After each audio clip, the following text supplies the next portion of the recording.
அதிகாரத்தை நோக்கி நகர நகர ஒழுங்கு என்பது மிக முக்கியமானதாக அமைந்து விடுகிறது. அது ஒரு முக்கியமான வரையறையாகி விடுகிறது. ஒரு பேரணியிலே எப்படியும் காட்டாற்று வெள்ளம் போல் போகலாம். ஆனால் ஒரு நேர்காணலுக்கு போகிற போது அடித்து பிடித்து முண்டி அடித்து கொண்டு ஓட முடியாது. வரிசையிலே முன்னால் வந்தவர்கள் முன்னால், பின்னால் வந்தவர்கள் பின்னால், எத்தனை மணி நேரம் ஆனாலும் அமர்ந்து காத்திருந்து அங்குள்ள சிஸ்டம், அந்த ஒழுங்கு முறைக்கு கட்டுப்பட்டு ஒத்துழைக்க வேண்டும். ஏனென்றால் அது அதிகாரத்திற்கான இடமாகி விடுகிறது, அதிகாரத்தை நோக்கிய பயணமாகி விடுகிறது. ஆகவே நாம் இன்னும் எந்த அளவுக்கு ஒழுங்கை கடைபிடிக்க முயற்சிக்கிறோமோ, கட்டுப்பாட்டை கடைபிடிக்க முயற்சிக்கிறோமோ, அந்த அளவுக்கு விரைவாக அதிகார மையத்தை நோக்கி நம்மால் நகர முடியும். இது ஒரு அடிப்படையான செய்தி, நாம் தெரிந்து கொள்ள வேண்டிய செய்தி. கட்சியிலே சேர்ந்து 5 ஆண்டுகள் ஆகின்றன, கட்சியில் இணைந்து 10 ஆண்டுகள் ஆகின்றன, கட்சியிலே இணைந்து 15 ஆண்டுகள் ஆகின்றன என்று இந்த வருடங்கள் பெருக பெருக உங்களுடைய அணுகுமுறைகளில் ஒரு செழுமை ஏற்பட வேண்டும், முதிர்ச்சி வெளிப்பட வேண்டும், ஆளுமை என்பது வெளிப்பட வேண்டும். அவசரப்படுவது, பதற்றப்படுவது, உடன் இருக்கிறவர்களை கூட இடித்து தள்ளிவிட்டு தான் முன்னே வந்து நிற்க வேண்டும் என்று எண்ணுவது, இவையெல்லாம் ஒரு வளர்ச்சியின் பரிணாமத்திற்கான அடையாளங்கள் இல்லை. இதை சொல்ல வேண்டியது என்னுடைய கடமை. அதுதான் நான், நீங்கள் எல்லாம் மகிழ்ச்சியோடு இருந்தாலும் நான் சற்று அப்படியே உறைந்து போய் அமர்ந்திருக்கிறேன். இந்த இடம் காற்றோட்டமாக இல்லை, கடுமையான புழுக்கமாக இருக்கிறது. இந்த மாதிரியான இடங்களில் இன்னும் ஒழுங்கு தேவை, கட்டுப்பாடு தேவை. சரி, நாம் கடைசியாக போடுவோம், போடுறவங்க போடட்டும் அப்படின்னு எல்லாம் நினைக்க ஆரம்பிச்சுட்டா ஒழுங்கு வந்துடும்.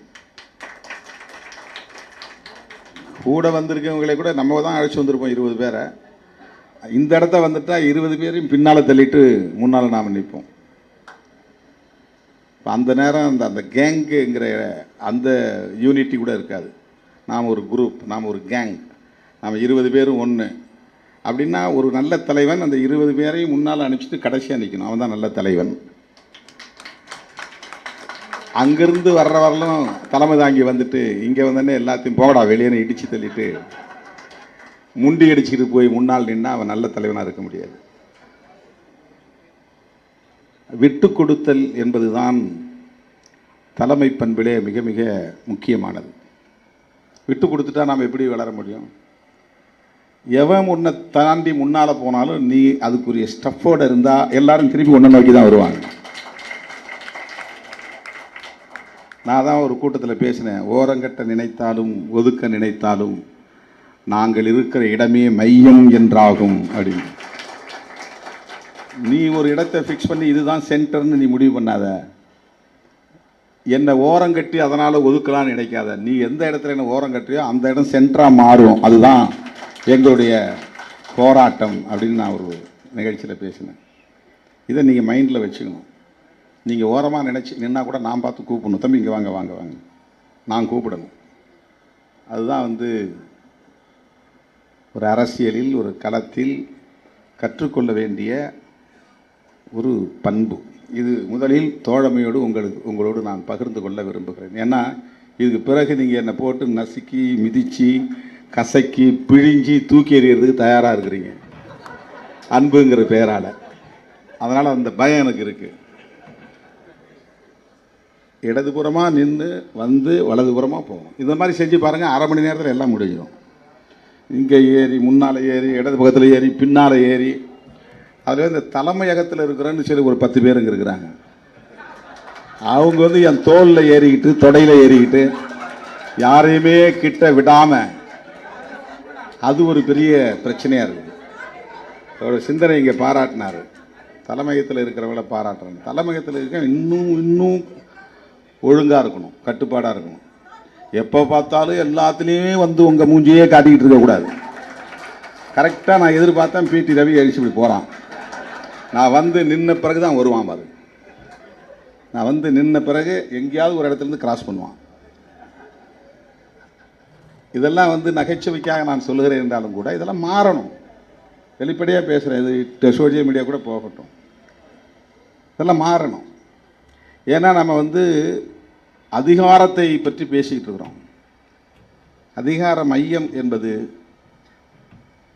அதீதமான ஒழுங்கையும் அதீதமான கட்டுப்பாட்டையும் அடிப்படையாக கொண்டது. அதுதான் ரொம்ப முக்கியமானது.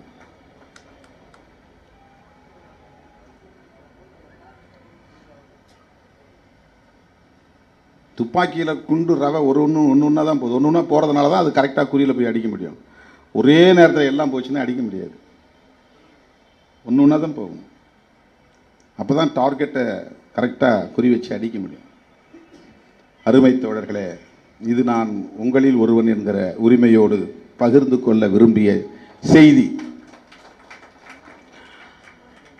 இப்போது அங்கீகாரம் பெற்றிருக்கிறோம் என்கிற ஒரு வரலாற்று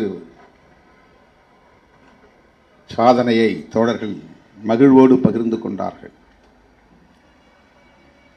காலையிலே நான் ஒரு அறிக்கை வெளியிட்டு இருக்கிறேன். எவ்வளோ பேர் படிச்சிங்க தெரியல. 9:30 10 மணிக்கு என்னுடைய முகநூலில் பதிவிட்டு இருக்கிறேன்.